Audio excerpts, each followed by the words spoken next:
Olá pessoal, eu sou o Jader Cabral com a aula Emissão Laser, Gênese, Caracterização e Modos de Operação.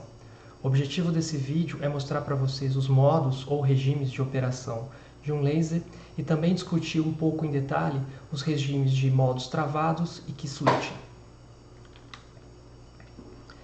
Assim como acontece numa corda de violão, dentro de uma cavidade laser existe um conjunto característico de frequências que preservam a onda de luz estacionária dentro da cavidade. São chamados modos longitudinais ou modos da cavidade. Qualquer frequência fora desse conjunto não consegue sobreviver dentro da cavidade. Tá? A frequência de cada modo longitudinal é dado por essa expressão aqui, ou seja, depende basicamente da velocidade da luz e do tamanho da cavidade. Nessa figura aqui eu mostro para vocês várias oscilações de modos diferentes. Note, por exemplo, que no primeiro modo longitudinal a frequência é menor que no segundo modo. Já a frequência do segundo modo é menor que a do terceiro. E assim acontece sucessivamente. Nós podemos calcular a diferença de frequência entre dois modos adjacentes por essa expressão aqui, que eu estou chamando de ΔΝ. Fazendo essa continha, basta usar a expressão de cima, nós chegamos então que a diferença entre esses dois modos adjacentes é dado pela velocidade da luz dividido por 2 vezes o tamanho da cavidade.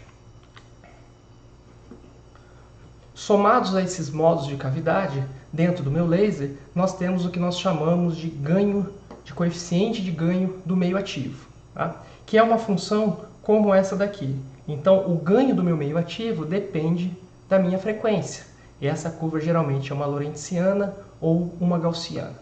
Então, a minha emissão laser ela pode ter duas características distintas. A primeira característica acontece quando esse coeficiente de ganho tem uma largura maior que o meu ΔΝ. E aí eu tenho essa situação aqui, que a minha emissão laser apresenta alguns modos longitudinais. Esse regime é chamado de regime multimodal. A segunda situação acontece quando essa gaussiana ou lorentziana tem uma largura muito pequena, de forma que ela é menor que o meu ΔΝ. Com isso, então, apenas um modo longitudinal é selecionado. Esse é o regime conhecido como monomodo. Existe uma forma de nós transformarmos o regime multimodo em um regime single modo, sem mexer com o meio ativo. É importante dizer que a maioria dos lasers CWs, ou seja, aqueles lasers que apresentam emissão contínua de luz, eles funcionam no regime de multimodo. Tá? A forma, então, de transformar um regime com muitos modos longitudinais em um regime de único modo, por exemplo, é introduzir dentro da cavidade algum elemento óptico que gere uma perda que dependa da frequência. Isso, por exemplo, é feito colocando um etalon, como eu mostro nessa figura aqui.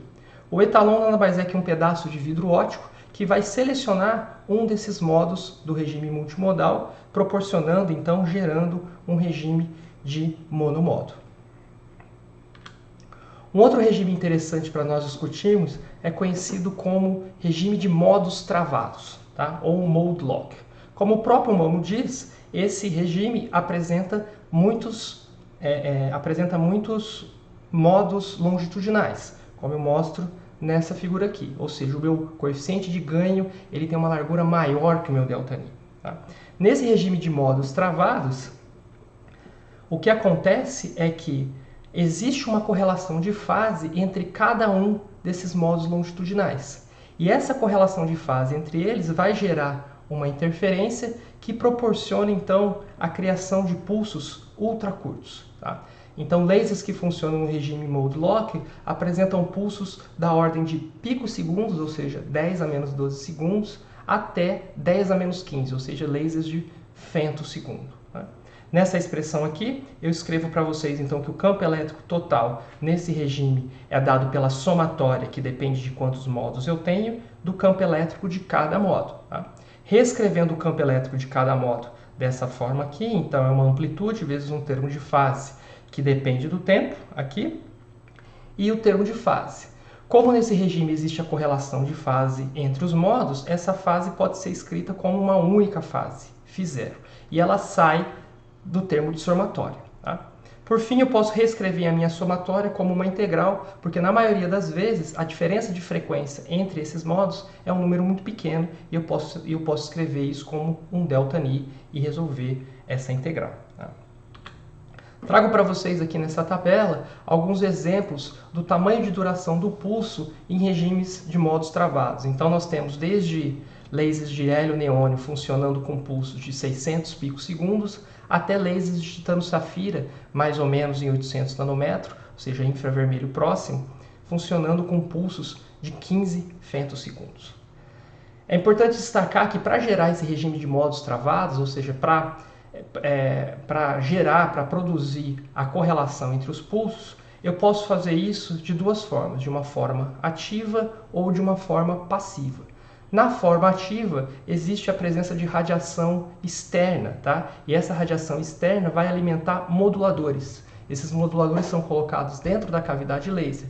Pode ser, por exemplo, um modulador acústico-óptico ou um modulador eletroóptico.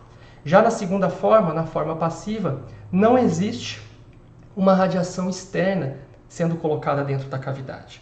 O que se faz, então, é introduzir, por exemplo, absorvedores de saturação rápida ou lentes de Kerr dentro da cavidade laser. O próximo regime que eu quero discutir com vocês é o regime de key switching. Tá? Nesse regime, o laser, né, a emissão laser, ela é pulsada, tá? E ela apresenta pulsos de alta intensidade. A duração temporal desses pulsos é da ordem de nanosegundo, ou seja, são pulsos temporalmente maiores que de mode locking, mas que têm uma intensidade de luz muito intensa. Tá? Essa característica, então, faz esses lasers serem bastante usados para fazer os experimentos de LIPS. O que acontece nesse regime key switching é que a cavidade laser ela apresenta dois estágios diferentes. Um primeiro estágio, a gente diz que a cavidade está fechada, é como eu mostro nesse gráfico aqui. Então, no estágio fechado, o fator de qualidade da cavidade é muito pequeno. Tá? E o que acontece então dentro do meio ativo, quando a cavidade está fechada, é que a população vai sendo acumulada no estado metastável. Né? Então vai acontecendo a inversão de população e um acúmulo de população no estado metastável, mas não há emissão. Tá? Nós já vamos ver por quê, como que essa emissão é limitada. Depois de um tempo, essa cavidade é aberta e aí ela possui um fator de qualidade bastante alto. Quando isso acontece, dentro do meu meio ativo, existe então a emissão estimulada, o que gera um pulso de luz, ou seja, uma densidade de fótons bastante alta aqui, com uma largura temporal da ordem de nanosegundos. Bom, para fazer esse chaveamento de fechar e desligar a cavidade, uma das formas de fazer isso é colocar uma célula Pockels dentro da cavidade junto com um polarizador. O que vai acontecer vai ser o seguinte: na situação que a cavidade está fechada, essa célula Pockels aqui vai funcionar basicamente como uma lâmina de 1/4 de onda. Então o primeiro fóton que é emitido por esse meio ativo passa pelo polarizador, então ele vai ter uma polarização nesse sentido aqui. Na primeira passagem pela célula Pockels, a polarização desse fóton é transformada numa polarização singular. Ele bate no espelho, passa pela segunda vez pela célula Pockels e adquire então uma polarização que é ortogonal a esse polarizador. Como resultado, o fóton vai ficar preso nessa região aqui, ele não vai mais passar pelo meio ativo. Como ele não passa pelo meio ativo, eu não tenho emissão nessa configuração. A partir do momento que a cavidade é aberta, essa célula Pockels funciona como uma lâmina de meia onda. Tá?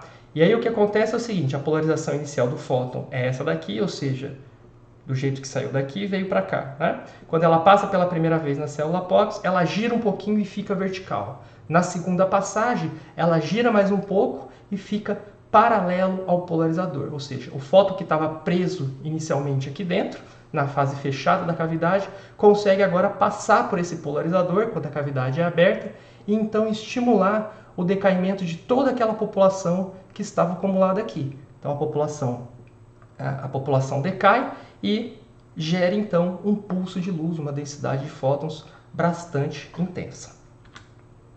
Trago para vocês aqui nessa tabela alguns exemplos de laser que funcionam no regime key switching. Tá? Bom, o primeiro laser é o laser de Neodymium, atuando em 1064 nanômetros, muito usado nos experimentos de Lieb, que tem um pulso de duração de 7 a 10 nanosegundos.